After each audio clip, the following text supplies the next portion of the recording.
Good afternoon, it's September 22, 2024.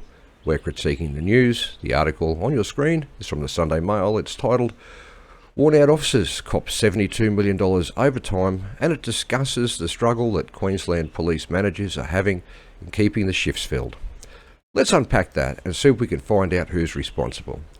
The huge overtime bill tells us that we're short of police officers.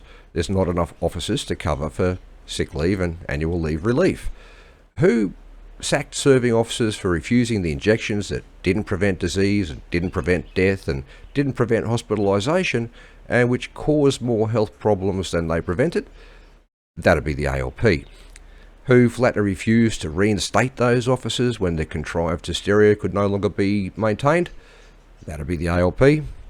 Who transformed the police from community servants and protectors into a private army and set them onto the law-abiding public to enforce the globalists' irrational and unprecedented COVID responses, thus discouraging people from applying to serve as police officers?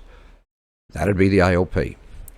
Police are suffering from the cost of living crisis and will take overtime if offered, which contributes to their burnout.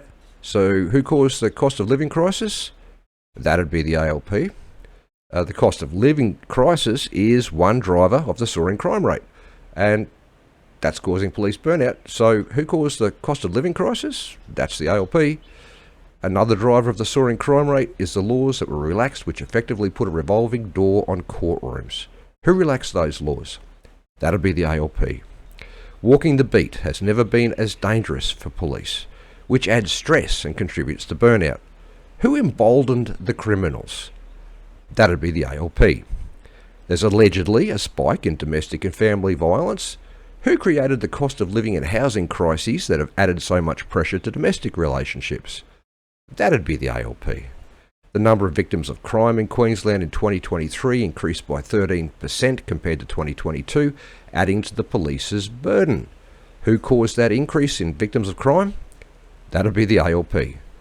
Nowhere in this article did the three contributing journalists make any effort to expose who is responsible for overworking the police. So, who are the mainstream legacy corporate media not allowed to criticise? That'd be the ALP.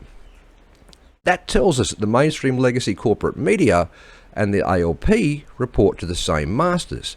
So, who's rich enough to control both? That'd be the Davos-class billionaire globalists. So how do we push back against the Davos-class billionaire globalists?